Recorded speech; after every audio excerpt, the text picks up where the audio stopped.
안녕하세요. 구리 이단 상담소 김강림 전도사와 함께하는 사이비 톡톡 시간입니다. 여러분의 시간을 잠깐만 투자하시면 여러분의 미래와 여러분의 가족들을 지킬 수 있습니다. 여러분 코로나 조심하시고 신천지도 조심하세요. 오늘 영상에서 다룰 주제는요. 신천지는 왜 자꾸 거짓말을 할까요? 라는 질문에 대한 답변입니다. 이런 질문을 많은 분들께서 해주신 데에는 아무래도 이번 코로나 사태에서 신천지가 보여준 여러 가지 이해하기 어려운 대처가 그 원인이 됐을 겁니다. 사람들이 사실은 굉장히 상식적인 반응을 이제 기대했죠. 병에 걸리면 자발적으로 검사를 받고 동선을 다 공개하고 스스로를 격리하는 또 정보를 제공하는 이런 것들을 매우 상식적인 걸 기대했는데 신천지인들은 병에 걸렸는데도 이제 외부 활동을 한다거나 연락이 두절된다거나 정보를 감춘다거나 그것도 조직적으로 이런 상식 밖의 대처를 보이면서 사람들이 매우 충격을 받은 겁니다. 그래서 사람들이 이거는 우리가 알고 있던 상식이 통하지 않는 상식에서 좀 벗어난 집단이구나 라는 것을 조금씩 깨달아 가면서 신천지에 대해서 조사를 하기 시작한 거예요. 그 과정에서 신천지가 가지고 있는 대부분의 건물들이 숨겨져 있다는 사실, 그리고 신천지에 지금도 출석하고 있는 사람들이 가족들도 모르게 거기에 다니고 있다는 사실, 대부분이 그리고 지금 신천지에 빠지고 있는 사람들이 거기가 신천지인 줄도 모르고 빠지고 있었다는 사실, 이런 것들이 언론을 통해서 공개되면서 사람들이 이런 생각을 할 수밖에 없게 된 거죠. 아니, 저 사람들은 도대체 왜 저렇게 거짓말을 밥 먹듯이 하지? 왜 이렇게 거짓말을 하지? 이렇게 생각을 할 수밖에 없는 거예요. 실제로 신천지는 이 거짓말에 매우 익숙한 집단입니다. 매우 익숙한.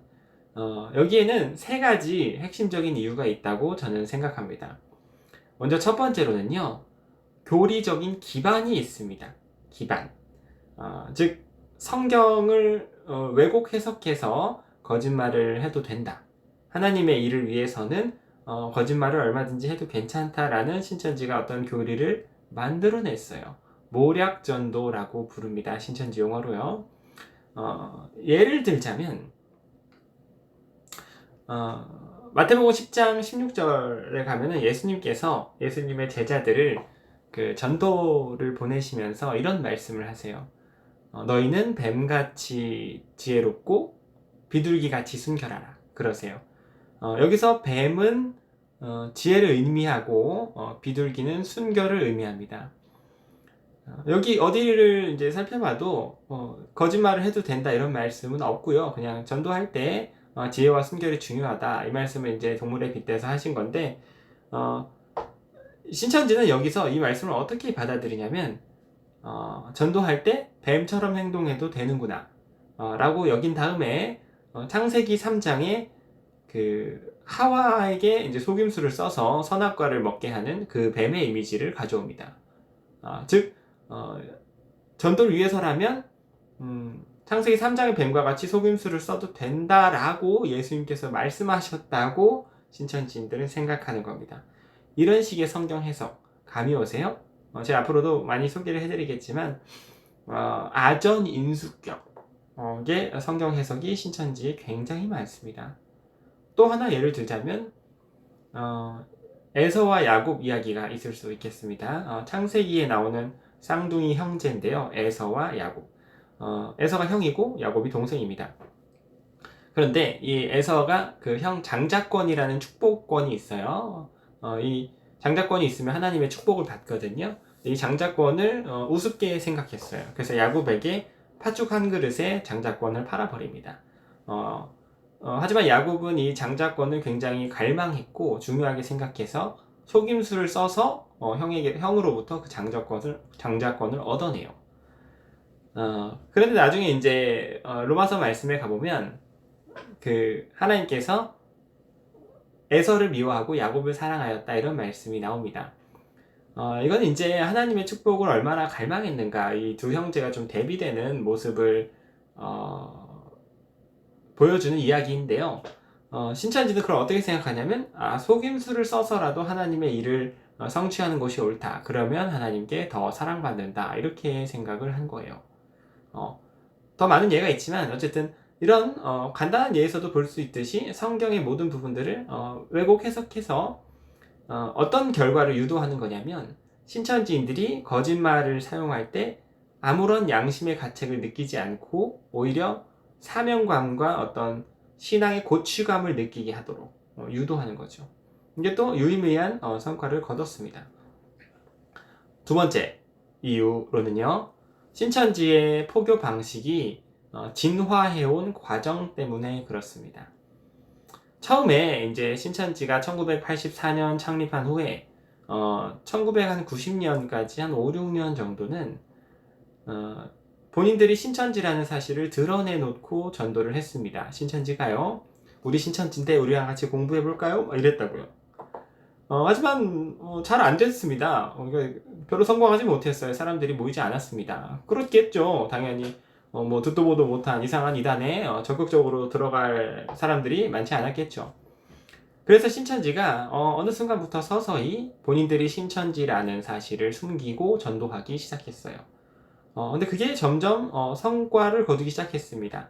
그래서 신천지가 조금 더 거짓말을 섞기 시작하고, 건물도 숨기기 시작하고, 여러 가지 전략들을 개발하기 시작했습니다.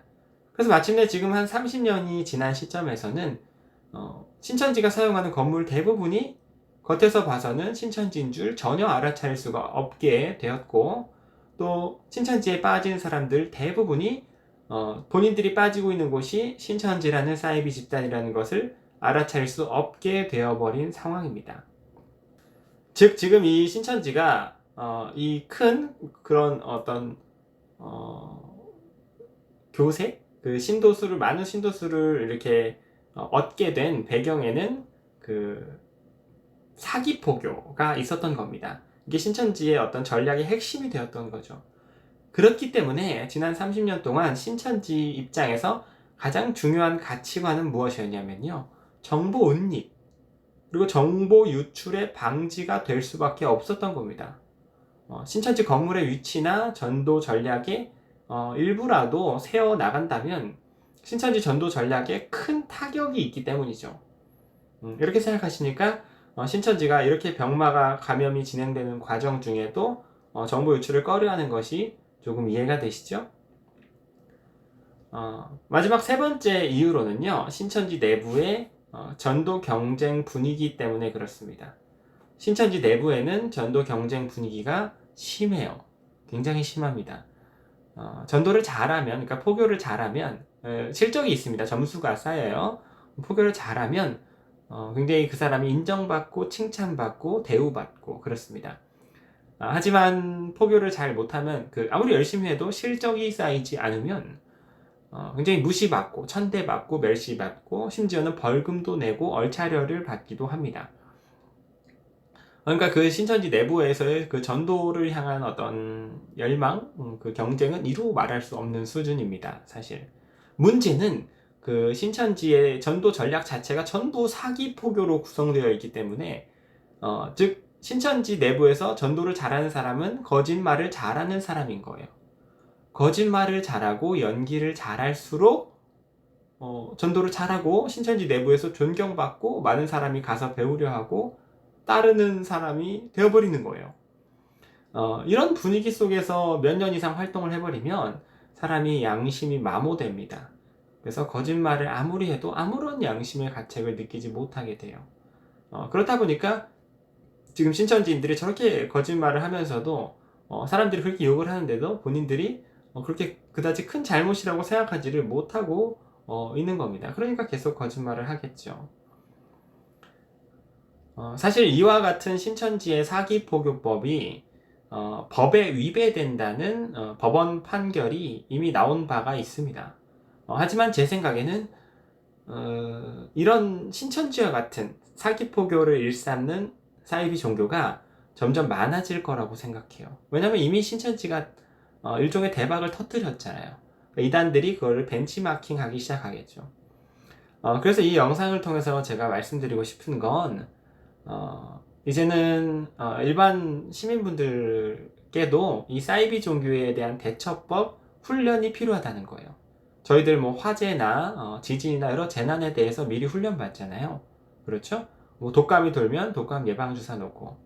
지금 사이비 종교가 판치는 세상입니다. 점점 더 저렇게 전략을 개발한다면 사람들이 대비되어 있지 않다면 점점 많이 빠질 거예요.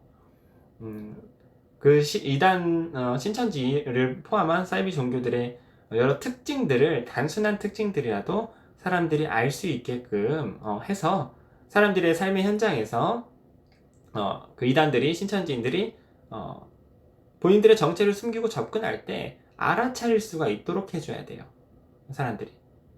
이 영상을 보시는 분들이 먼저 그 선봉에 서셔서 사이비 종교에 대한 톡톡 트는 이야기들을 주변인 분들에게도 전해주셔서 좀 경각심을 더 가질 수 있는 우리 모두가 되었으면 좋겠습니다. 더 많은 사람들이 사이비 종교에 대한 경각심을 가졌으면 좋겠어요. 본인들의 양심이 마모될 때까지 본인들이 따로 모여서 연기 훈련을 하면서 혼나고 막 그러면서까지도 전략을 개발해 가는 사람들이 저렇게나 많이 있기 때문입니다. 그러면 다음 업로드되는 영상에서 뵙겠습니다. 안녕.